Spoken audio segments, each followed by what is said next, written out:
Assalamualaikum warahmatullahi wabarakatuh. Perkenalkan, kami dari kelompok 14 atau kelompok terakhir yang beranggotakan saya sendiri, Adelia Desi Faranika, dan teman saya, Brahim Aji Pradana. Kami akan mempresentasikan materi tentang teologi Islam Nusantara. Poin-poin yang akan kami sampaikan yaitu yang pertama, Muhammadiyah, kedua, Nahdlatul Ulama atau NU, yang ketiga, Lembaga Dakwah Islam Indonesia atau LDI, dan yang terakhir yaitu Hizbut Tahrir Indonesia atau HTI. Baik, poin yang pertama yaitu Muhammadiyah. Sejarah berdirinya Muhammadiyah.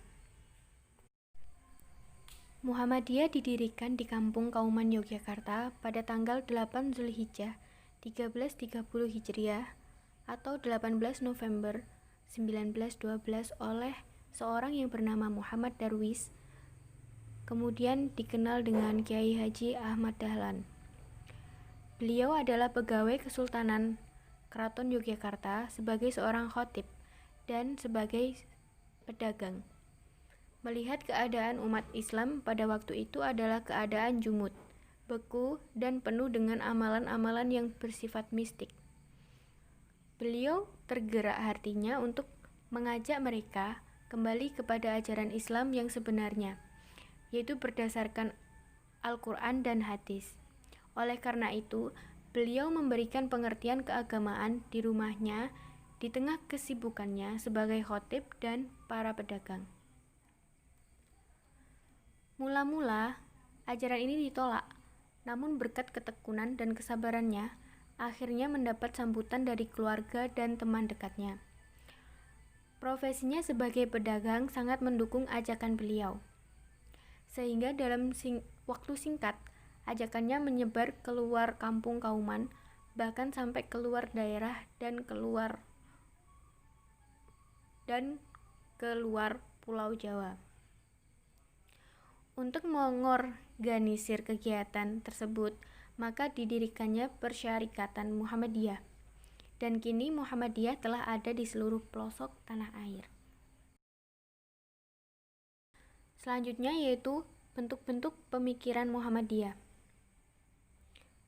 Kategorisasi pemikiran Muhammadiyah mengelompokkan pemikiran Muhammadiyah ke dalam jenis pemikiran yang bersifat filosofis dan teoritis. Pemikiran Muhammadiyah dapat disusun secara garis besar filosofis. Keperjuangan Muhammadiyah dalam 5 prinsip.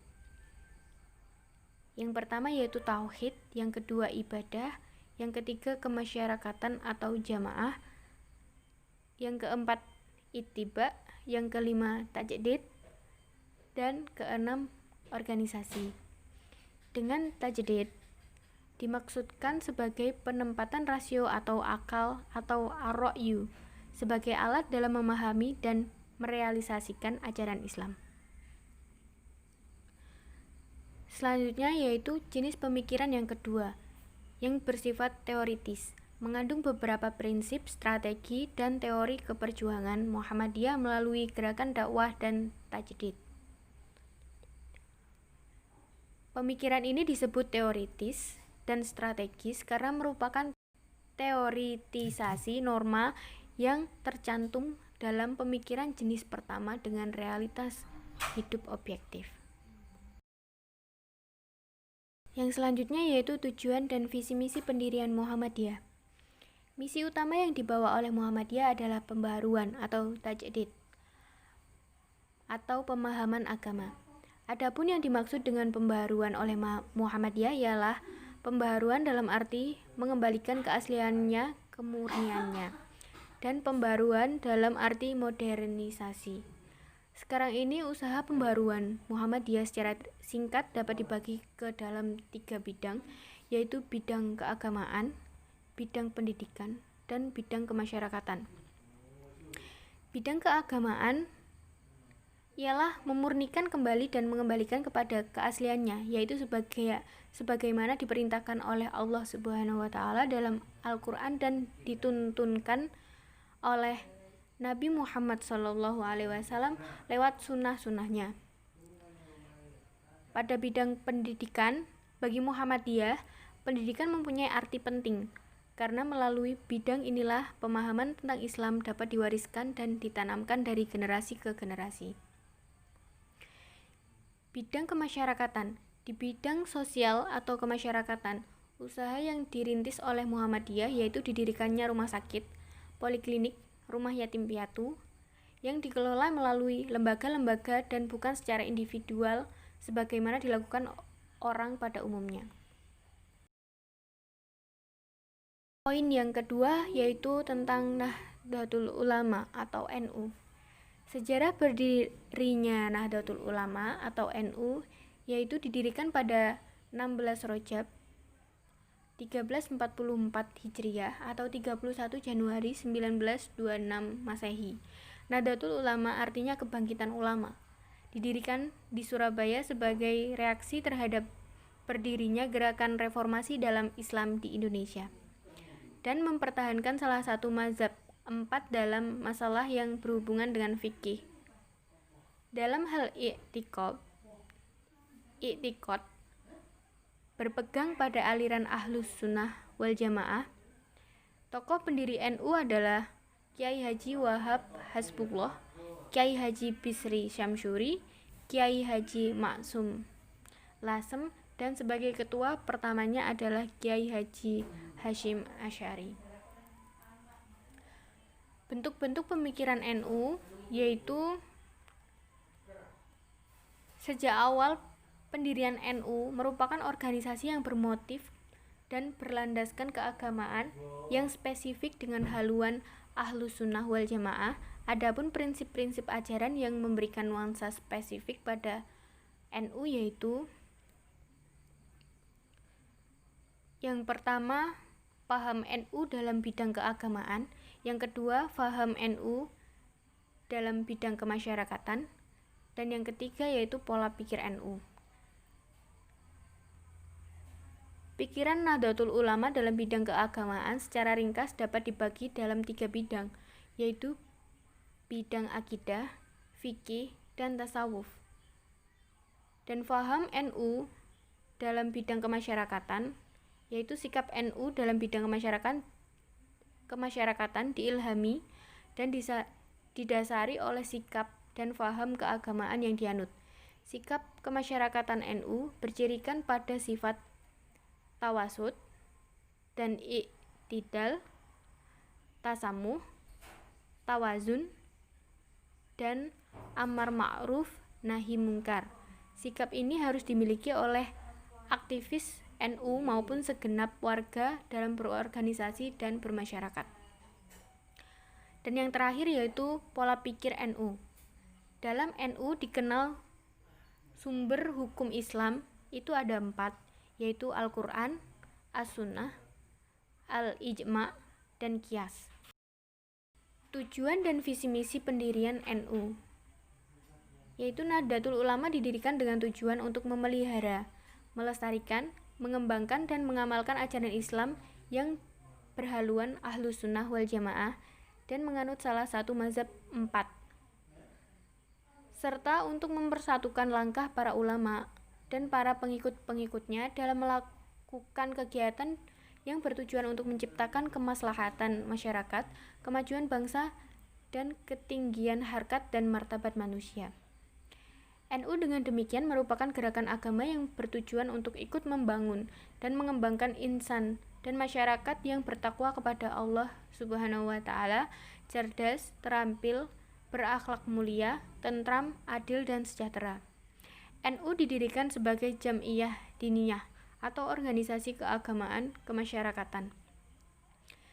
Jam'iyah ini dibentuk untuk menjadi wadah perjuangan para ulama dan para pengikutnya. Baik, pada poin selanjutnya akan disampaikan oleh teman saya yaitu Brahim Aji Pradana. Selanjutnya, perkenalkan, nama saya Brahim Aji Pradana. Saya akan menjelaskan tentang LDII dan HTI. Sejarah berdirinya LDII.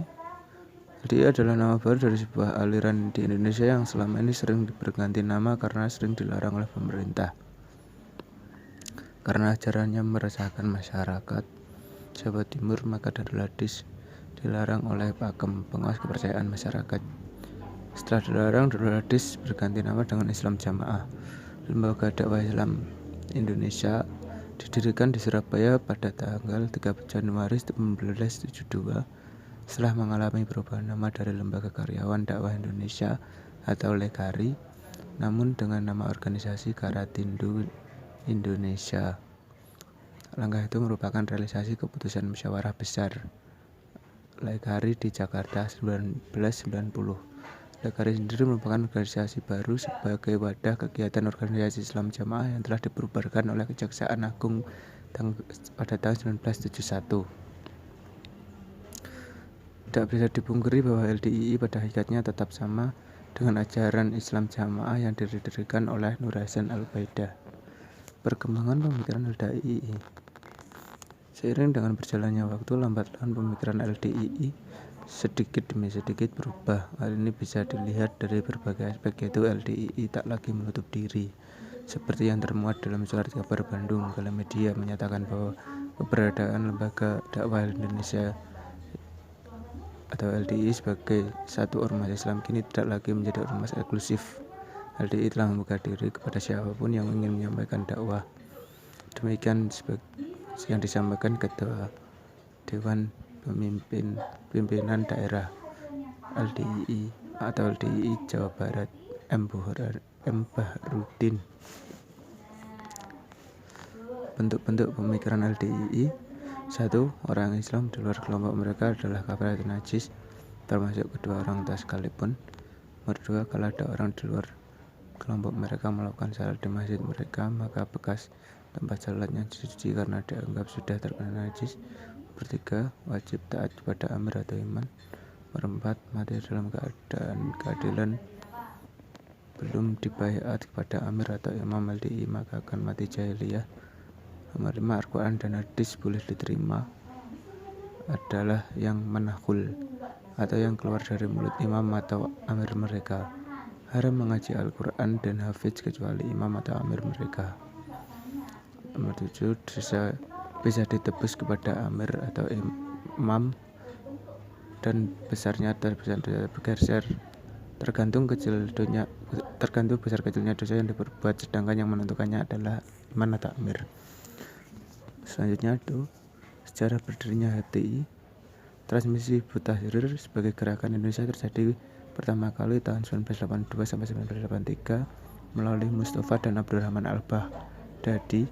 Mustafa adalah putra pondok pesantren Al-Ghazali Bogor, seorang ulama yang berpandangan modernis dan dekat dengan DDI serta Fakultas Sastra Universitas Indonesia. Ia juga dikenal dengan panggilan Mama. Mustafa alumnus perguruan tinggi dari Yordania. Abdurrahman berasal dari Lebanon yang bermigrasi ke Australia, yang kemudian tinggal di Indonesia selama belajar di Yordania. Mustafa ikut aktif dalam gerakan bawah tanah Hizbut Tahrir di sana. Pada mulanya keterlibatannya dalam partai ini diawali dengan ketertarikannya pada buku karya Syekh Taqiyuddin An-Nabhani, yaitu pendiri Hizbut Tahrir. Bentuk-bentuk pemikiran. Karakteristik nalar keagamaan kelompok Islam militan adalah menggunakan pendekatan nalar literalis. Sebagaimana dijelaskan, nalar keagamaan Hizbut Tahrir adalah menolak filsafat, hermeneutik, paham sekuler kapitalis, dan paham-paham yang bertentangan dengan Islam. Misalnya sikap kritis Hizbut Tahrir terhadap ekonomi dan kapitalisasi, pendidikan, dan pertahanan yang melanda di Indonesia. Perkembangan pemikiran. Tahapan pertama yaitu pembinaan dan pengkaderan yang dilakukan untuk membentuk kader-kader yang percaya pemikiran dan metode HTI. Kedua yaitu tahapan menjalin interaksi dengan umat agar ikut memikul kewajiban dakwah Islam, menjadikan Islam sebagai permasalahan utamanya untuk mewujudkan dan realitas kehidupan. Yang ketiga yaitu tahapan penerimaan kekuasaan untuk menerapkan Islam secara menyeluruh dan menyiarkan risalah Islam ke dunia. Dakwah HTI itu terus berlanjut dengan menggunakan berbagai sarana termasuk media cetak seperti majalah, tablet, buletin, selebaran, buklet, terbit secara berkala untuk melebarkan sayap, menjaring banyak anggota hingga menyebar tidak hanya saja di kampus tapi ke masyarakat. HTI sudah berkembang ke seluruh wilayah Indonesia, kemudian di pertengahan 10 tahun ketiga sudah menyebar di 33 provinsi, lebih dari 300 kota dan kabupaten yang telah terjangkau dakwahnya, bahkan sebagian hingga ke pelosok-pelosok daerah terpencil sekalipun. Sekian presentasi dari kami. Terima kasih atas perhatiannya. Wassalamualaikum warahmatullahi wabarakatuh.